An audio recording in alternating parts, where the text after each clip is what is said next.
அண்மை செய்தியை பார்த்து வருகிறோம்.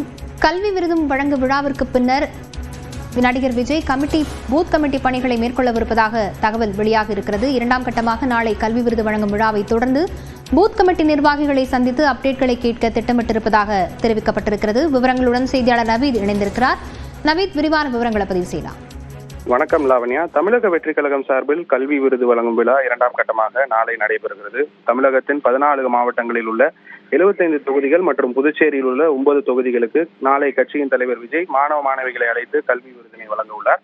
இதன் பிறகு 3ஆம் கட்ட நிகழ்வு இந்த விழா முடிந்த சில நாட்களுக்குள் நடைபெறவும் தகவல் வெளியாகியுள்ளது. கல்வி விருது வழங்கும் விழா முடிவற்ற பிறகு பூத் கமிட்டி கருத்தரங்கத்தை மீண்டும் மாவட்ட ரீதியாக கட்சியின் தலைவர் விஜய் தலைமையில் நடைபெற உள்ளதாகவும் அதற்கான ஏற்பாடுகளை விரைவாக செய்ய தலைமையகத்திற்கு மாவட்ட செயலாளர்களுக்கும் தமிழக வெற்றி கழக தலைவர் விஜய் உத்தரவிட்டுள்ளதாக தகவல் வெளியாகியுள்ளது.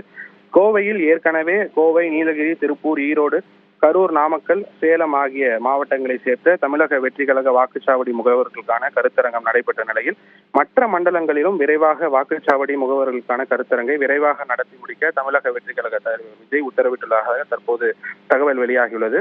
விரைவாக பூத் கமிட்டி நிர்வாகிகளை நியமனம் செய்து ஒவ்வொரு மாவட்ட ரீதியாக பூத் கமிட்டி பட்டியலை தயாரித்து இறுதிப்படுத்தவும் கட்சியின் தலைவர் விஜய் நிர்வாகிகளுக்கு உத்தரவிட்டுள்ளார். 2026 சட்டமன்ற தேர்தலுக்கு போட்டியிடுவதற்கான அனைத்து முன்னேற்பாடு பணிகளையும் விரைவாக செய்து முடிக்க கட்சியின் தலைவர் விஜய் நிர்வாகிகளுக்கு உத்தரவிட்டுள்ளார்.